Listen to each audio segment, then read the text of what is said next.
Welcome to This Week from Blue Mountain Broadcasting. I'm Lynelle Ellis, your host, and I'm really glad that you tuned into the program today.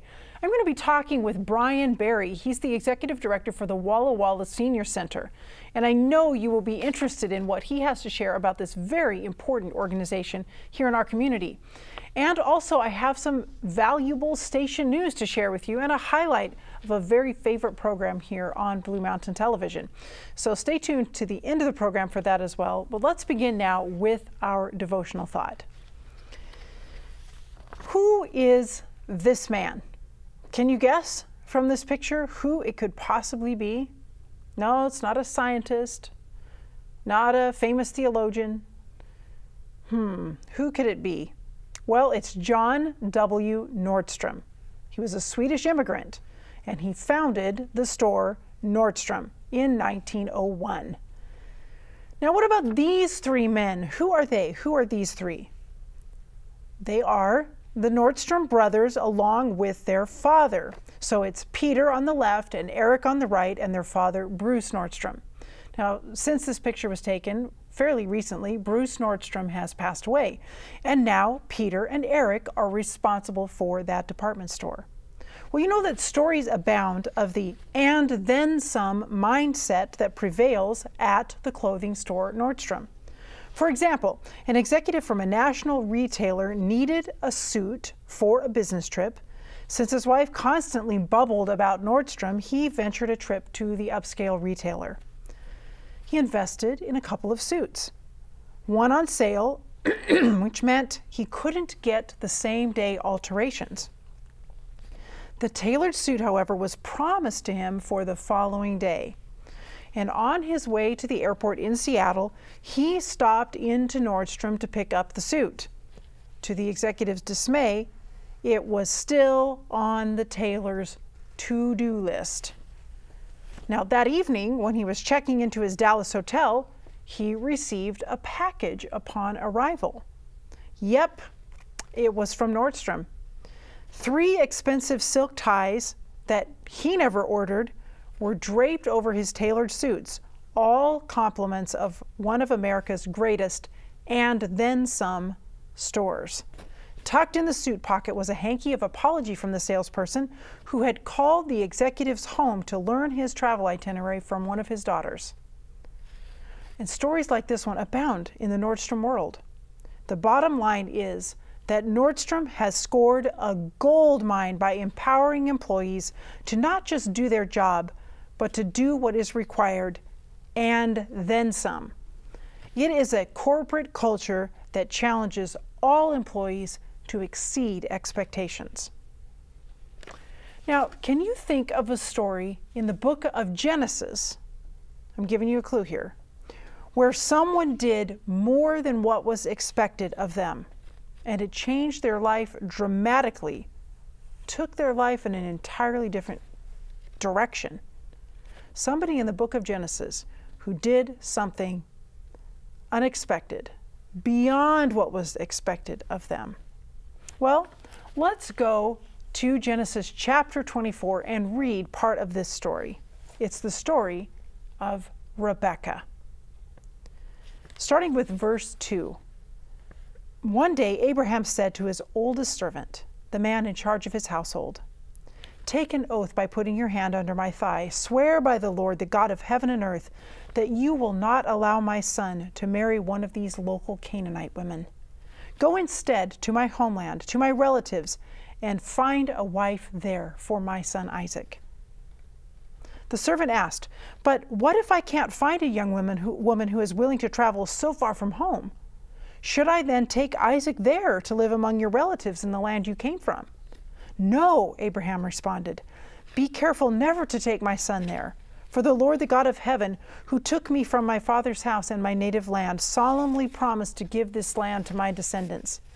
He will send his angel ahead of you, and he will see to it that you find a wife there for my son. If she is unwilling to come back with you, then you are free from this oath of mine. But under no circumstance are you to take my son there." Then he loaded 10 of Abraham's camels with all kinds of expensive gifts from his master, and he traveled to distant Aram Naharaim. There he went to the town where Abraham's brother Nahor had settled. He made the camels kneel beside a well just outside the town. It was evening, and the women were coming out to draw water. "O Lord God of my master Abraham," he prayed, "please give me success today and show unfailing love to my master Abraham. See, I am standing here beside this spring, and the young women of the town are coming out to draw water. This is my request. I will ask one of them, 'Please give me a drink from your jug.' If she says, 'Yes, have a drink, and I will water your camels too,' let her be the one you have selected as Isaac's wife. This is how I will know that you have shown unfailing love to my master." Before he had finished praying, he saw a young woman named Rebekah coming out with her water jug on her shoulder. She was the daughter of Bethuel, who was the son of Abraham's brother Nahor and his wife Milcah. Rebekah was very beautiful and old enough to be married, but she was still a virgin. She went to the spring, filled her jug, and came up again. Running over to her, the servant said, "Please give me a little drink of water from your jug." "Yes, my lord," she answered, "have a drink." And she quickly lowered her jug from her shoulder and gave him a drink. When she had given him a drink, she said, "I'll draw water for your camels too, until they have had enough to drink." So she quickly emptied her jug into the watering trough and ran back to the well to draw water for his camels. You know, Rebekah had that Nordstrom and then some attitude, and it changed the direction of her life. And if we read on in Genesis 24, we learn that her family agrees, and she agrees to go and marry Isaac, a man she has never met. And it works out for her. Often in the Bible, we learn of marriages and arranged marriages, but there's really not that much mentioned about love.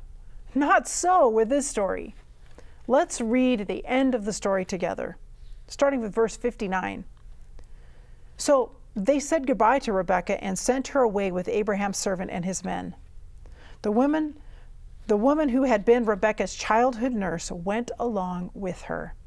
They gave her this blessing as she parted. "Our sister, may you become the mother of millions.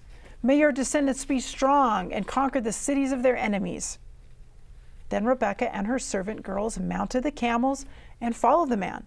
So Abraham's servant took Rebekah and went on his way.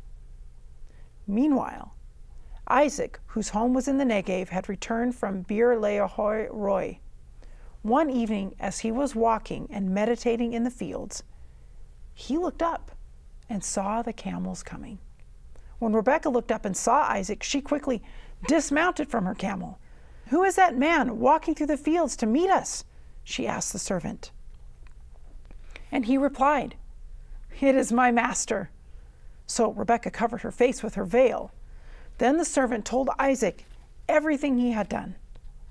And Isaac brought Rebekah into his mother Sarah's tent, and she became his wife. He loved her deeply, and she was a special comfort to him after the death of his mother. Isaac loved Rebekah, and she must have loved him too, because she was a special comfort to him after the death of his mother. Going the extra mile, having that and then some attitude, was a wonderful way for Rebekah to live, and it is a wonderful way for us to live. So may we be generous with our time, with our talents, our attentions, and our acts of service today. Stay tuned. I'll be right back.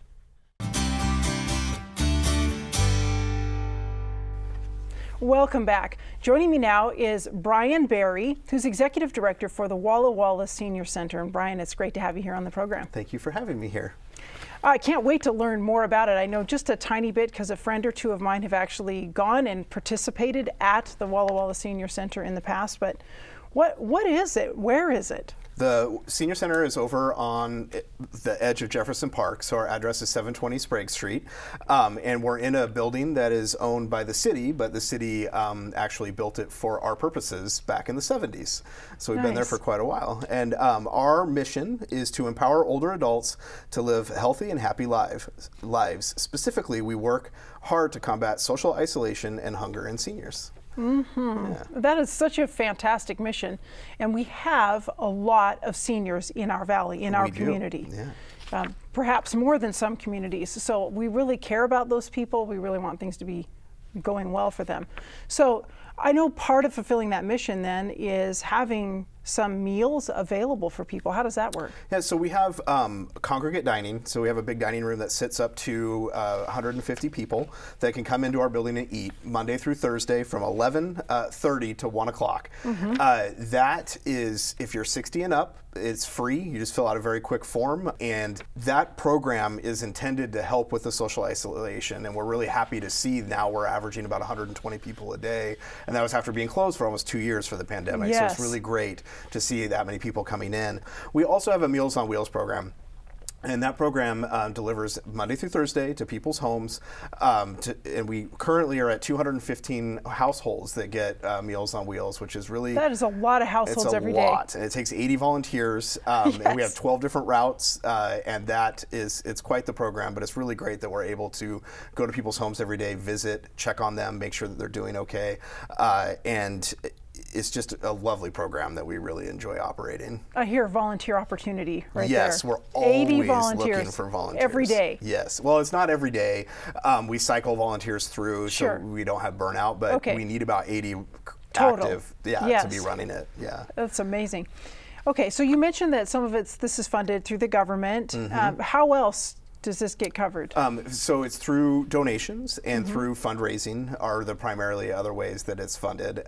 You get to write some grants. I write a lot of grants. Yeah, every week I work on grants, and but it's such a powerful story. I really enjoy writing grants because the impact of what we do I feel is so strong. I'm very passionate about our organization. So it's really, really important, and it's not just the food.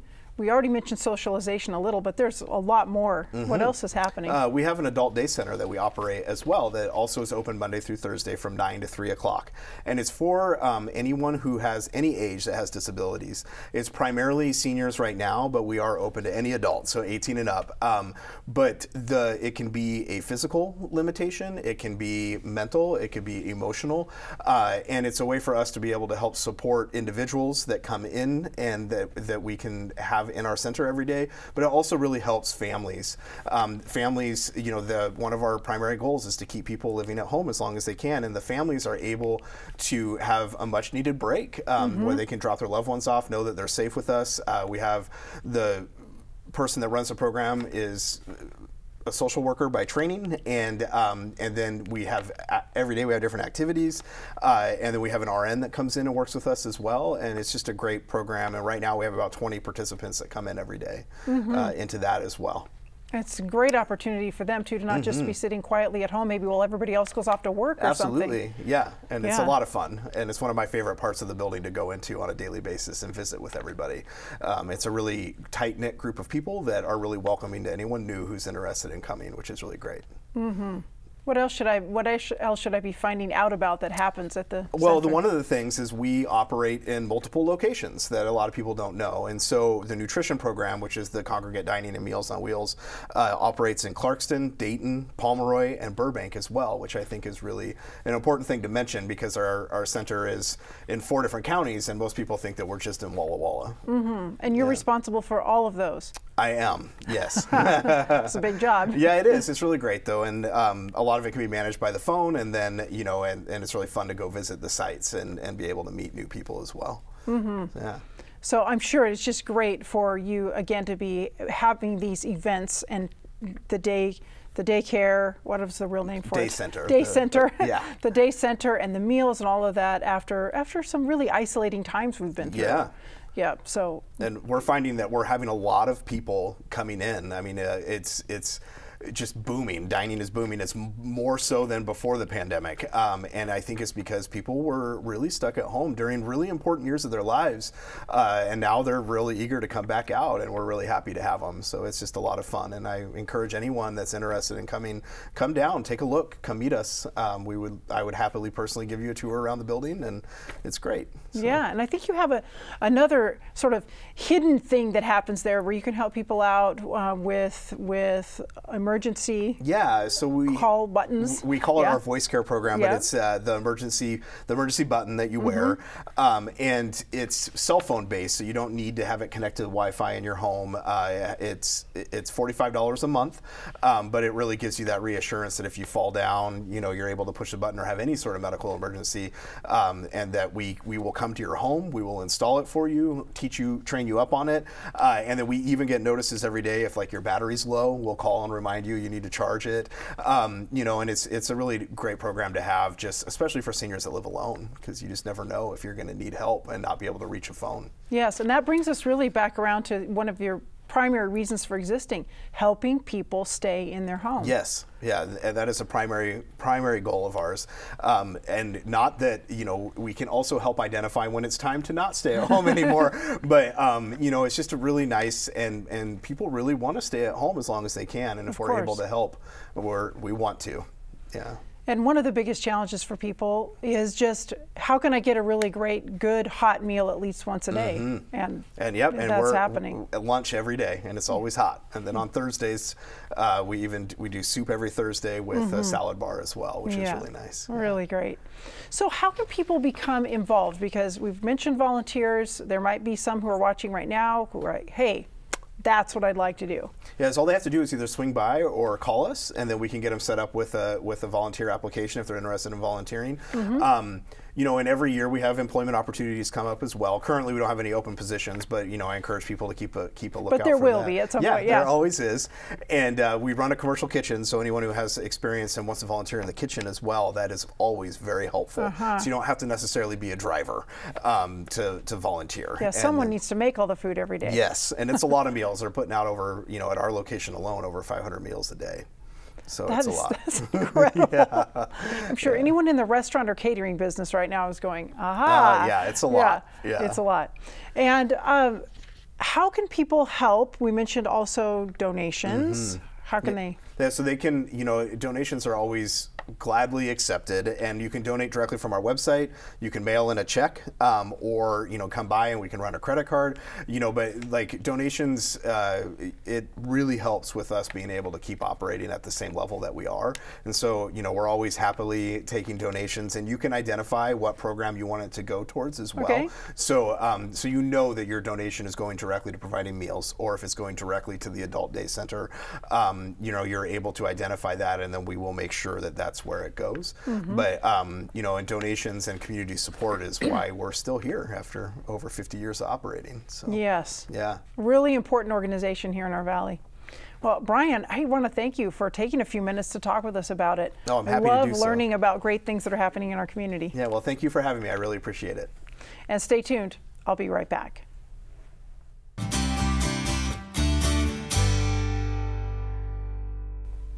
It's time for Station News. I wanted to let you know that we've got a very exciting committee. And I don't know if when I talk about Station News, if I say there's an exciting committee, you're probably thinking, committees, really? But this is an exciting one. It's the Content Standards Committee. And we've been meeting every week recently and having a wonderful time exploring what we're really supposed to be sharing through Blue Mountain Broadcasting. And how do we learn that? We're learning that by doing a lot of deep biblical exploration and also looking at advice that's been given to us about how to share these messages.